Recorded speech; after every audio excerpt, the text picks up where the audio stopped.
Welcome back, guys, to another episode of Gone Nomad. Today, our subject is Picacho Peak. Yes, it's another awesome state park. It's between Phoenix and Tucson. We had driven by it a couple times last year. We decided to stay there this year. And it's like a lot of the Arizona state parks, you know, they're not going to offer full hookups. I don't even think they had water at the campsites. No. No. Electric only. And you're going to pay, $25 a night. But what you can do is you fill up your holding tanks, before you come into the campground. Yep. And then you're limited to however, long you can go on fresh water. And I think we were there about 3 weeks. Yeah, I think we were. But they've got the showers that you can use there, and we always fill up jugs of water before we go. So. Yeah, they got great, all the Arizona parks we've been to, they have awesome shower facilities and, restrooms. So they're really clean. And they're nice, so it's nice to get high pressure hot water. Yeah. But like I said, we were there like 3 weeks, and I think we only filled our tanks once when we came in, and then after we were there like a week and a half, we went back up and dumped our tanks. Yep, and then refilled. Put on fresh water, and then we actually moved campsites. We moved across the street. With a better view. Yeah. We don't like being on the inside loop. Yeah, that's another thing. I mean, when you're looking at which campsite to go to, you're gonna have the inside loop. Typically they're all in circles, or an outside loop. Outside loop, you're gonna have a better view. Everything from the way the trailer's orientated to the views, the road, the sun. You really want to do your research, and what we are gonna do next year. We haven't been doing it in the past, but every time we visit a campground, walk around and look at the sites that are desirable and that you would like to have next time you're there, and make a little note, site 17, and that way you go through your little book a year later, 2 years, when you roll back through, and you know which site you want to try and make reservations for. Yeah. The other thing is this winter, we've noticed that we ran into a little bit last year, but this year, reservations and trying to get into the county parks, the state parks, they are booked. The month of February is nuts. Forget it. Trying to find a spot to go, especially the state parks. If you go into an RV resort where you're stacked like dominoes, I think they're gonna accommodate you. But it was like prior to Christmas before we got down there, and we didn't do much. Really, I think we were just kind of no, because it was cold. Decompressing a little bit. There was a couple of really nice days, but yeah, I think it was about 15, 20 degrees colder than normal. Last year, yeah. Cold is relative, obviously, but it was like highs in the 50s, lows in the, down by freezing at night, and then it was raining. We had rain for like a week straight. Yeah. But then New Year's, we had some friends that we met up with last year. They came up and they got a campsite next to us, and that was kind of fun. It was packed that weekend. So yeah, it was really busy. Prior to that, we had the park completely to ourselves, and there was like 10 campers out of like 300 sites. So, exactly. It was pretty cool, but it filled up for New Year's, and we built a fire and hung out. And that was really cool. It was way cold though. I think it was like 32, 34, and we're all sitting outside drinking by a fire. Pretty much standing in the fire, just shivering to death, waiting for midnight. Yeah, waiting for it to finally hit midnight. So that park was really cool because right in front of the campsite, between that and the interstate, there's like this maybe peak, maybe 300 foot up or something, but it's a little baby mountain. Like every day you just hike up that thing and kind of overlook the desert and the highway, and then look down on the campground, and got Coda climbing some rocks. And which she loves. And there was one spot that was kind of cool. We were thinking about pitching our tent there.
The main attraction there is obviously the peak itself, Picacho Peak. It's unlike anything else around. It's not like a standard, triangular mountain range that builds. It's kind of this jutting peak, that comes up. I think it's about a 1,600 foot elevation gain in a couple of miles. And so one day we took Coda, and we didn't realize you get about 3/4 of the way up, and you get about 3/4 of the way up, and then it's from there on. It's like cables and rope ladders or cable ladders, and it's really steep. So, getting a dog beyond that point is virtually impossible. Yeah, there's no way. But that day was just an awesome day hiking up there, and taking Coda, and the views are just spectacular. I mean, even getting halfway up there, and it's pretty impressive, that's for sure. So we just kind of did a lot of day hikes. We wandered around back behind the mountain, and that was New Year's Day.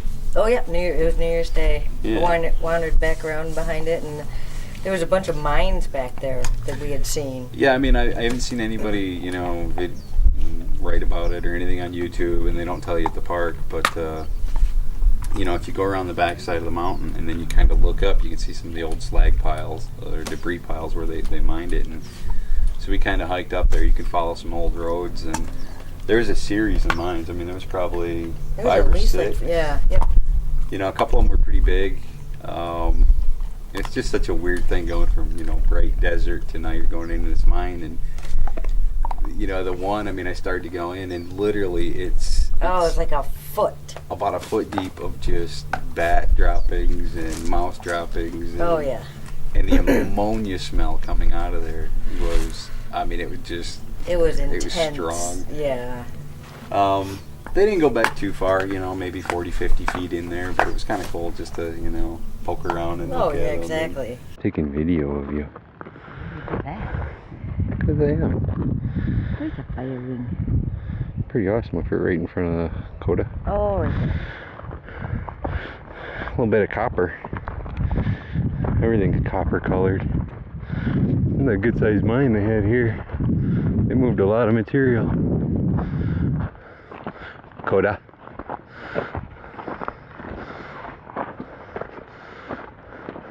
Holy crap, that's a good mine.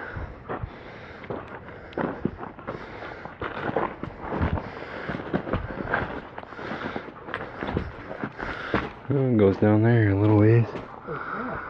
Can't see anything because it's so dark. Yeah, that one goes back in there a little ways.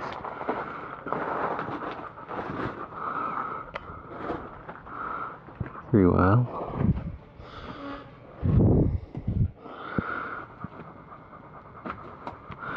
You gonna go exploring? Watch out for mountain lion. I said watch out for mountain lion. I don't think it goes very far, but it's pretty cool. Holy bats, Batman!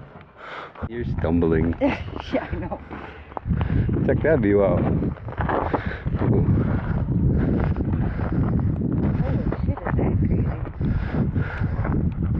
Right?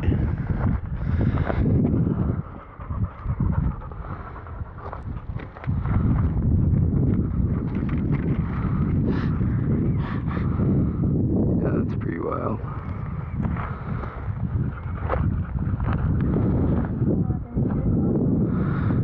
There is the peak. A little jaunt. Coda, you stay. Man, it smells like animal feces.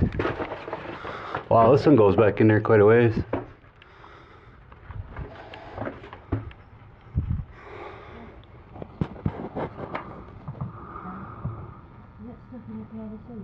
No. You stay. Man, does it stink in here? Like, there are tons of animal tracks in here. I said no. Sit. Stay.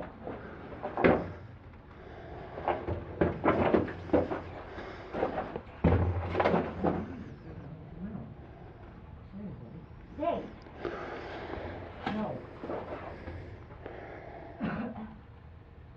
No. don't think the air is too good in here. Saying anything about, you know, there being mines in this park. Ooh, that one's got a lot of cactus. Dead cactus. You stay. I'll make sure she stays back. Go. Come here. Go. Stay. Right there. That's a no.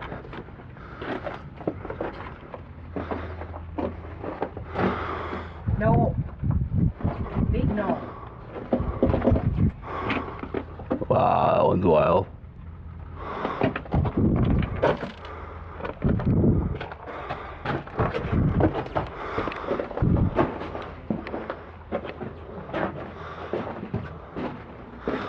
There's the dead end.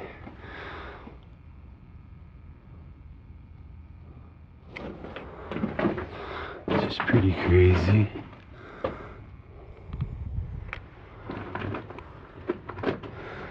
And there's another entrance. Crazy.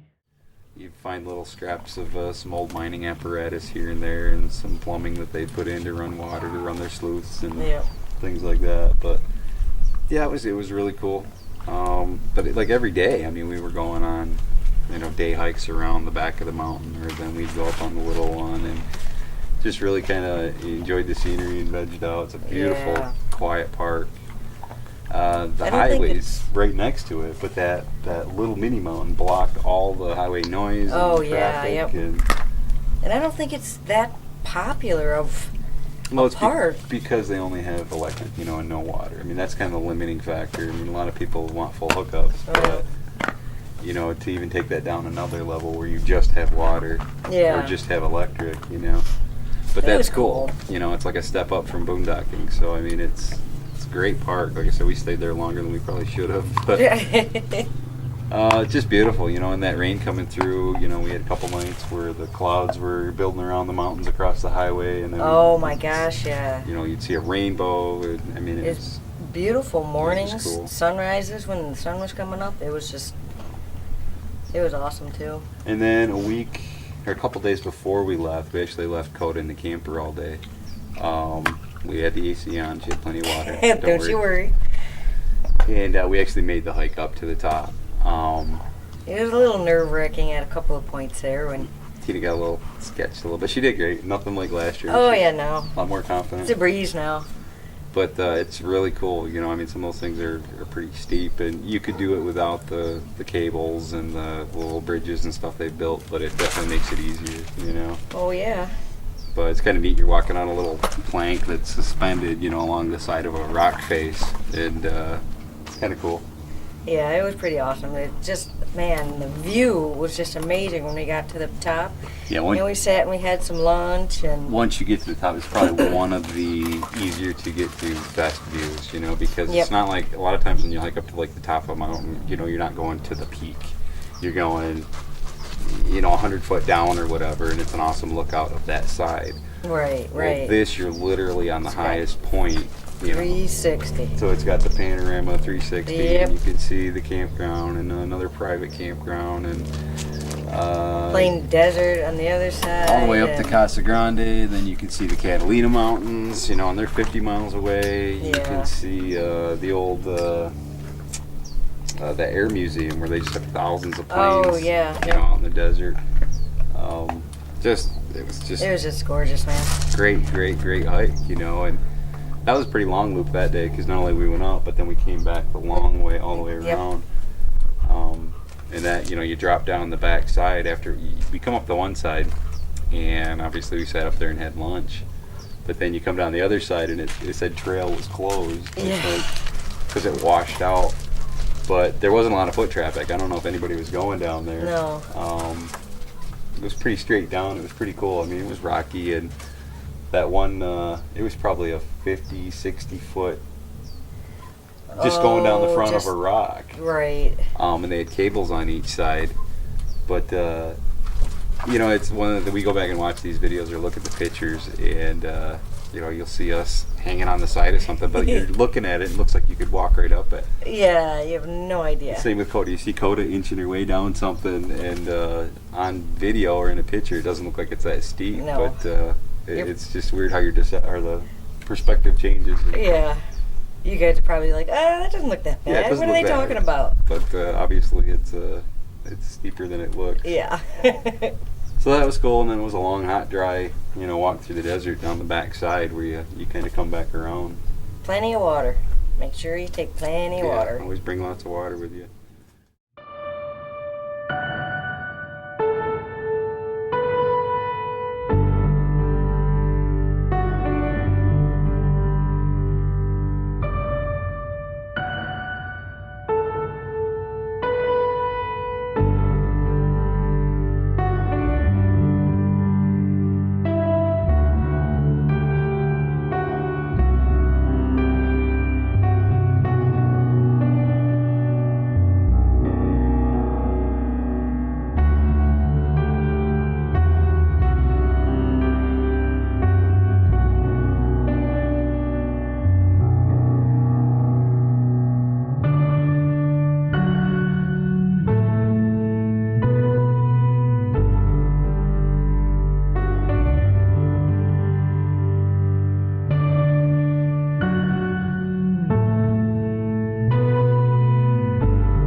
just enjoyed that park. You know, it was great. Like I said, we didn't do a lot. You know, away from that park, we really just kind of, for the first time, spent 3 weeks in a park enjoying it. You Yeah, know? And, exactly.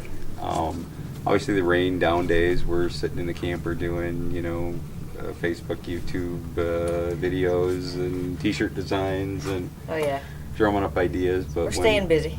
But when it was nice, we were out, you know, every day. And Yeah. you know, some people have asked why we're not posting, you know, a lot more hiking videos this year. And I'm trying, you know, I don't want to overload the channel with just us walking in the desert every day. When we do a big hike or, you know, something like that, or a series of hikes over a week, we'll try and punch that into a video. And Yeah. but other than that, that park was great. And then after that, we went to around the corner. It's a more of a RV resort, Picacho Peak RV Resort. Yep. And that, you know, you're packed in a little tighter. You're not as near as remote as you are in a state park. But there wasn't that many campers there though. Right. So that was nice. And that being said, now suddenly you've got access to, you know, a swimming pool and a putting green and a Oh, hot tub yeah. and, you know, all that cool, fun stuff. But technically, they advertise it as a 55 and over park. Yep. And you're going to run into a lot of those in Arizona. And we've talked to multiple people. They're never going to turn you down. They need that in order to maintain that. They have to have a certain percentage of the population or residents That are 55 that are and older. 55 and older. So I mean, if they're at like 70%, you know, and that's the people that live there full time or over 55, the other people are coming and going. They can be any age. So Yeah. don't let that discourage you. You can get into any park you want. but I know we were freaked about that last year. Yeah. You know, so we steered clear of those, but it's good to know. And it's a different vibe being in a park like that compared to a state park where, It was a beautiful park. I mean, yeah, it was cool. It's a very nice park. So next video, we'll probably just talk about spending a little time in that park. And also, during that time that we were at the RV resort, we actually were very ambitious and we thought we'd do this, just walk through like flat desert, which everywhere else we've gone is mountains, Been and, mountains you know, and- trees and water. And so we had high expectations of knocking out like 50 miles or something. We ended up doing 27, and probably the most dehydrated I've ever been in my life. yeah, pretty much. And Coda's feet were getting a little raw. Ours were. We had blisters like crazy from that hike, which just blew my mind. Yeah. But, Coda was a trooper, but even she was saying, okay, enough's enough. yeah, exactly. So that'll be next week's video. I think that's about it for now. We're getting close to coming back. Just wanted to say thanks and keep posted. Catch you next time. See you guys. Guys are awesome.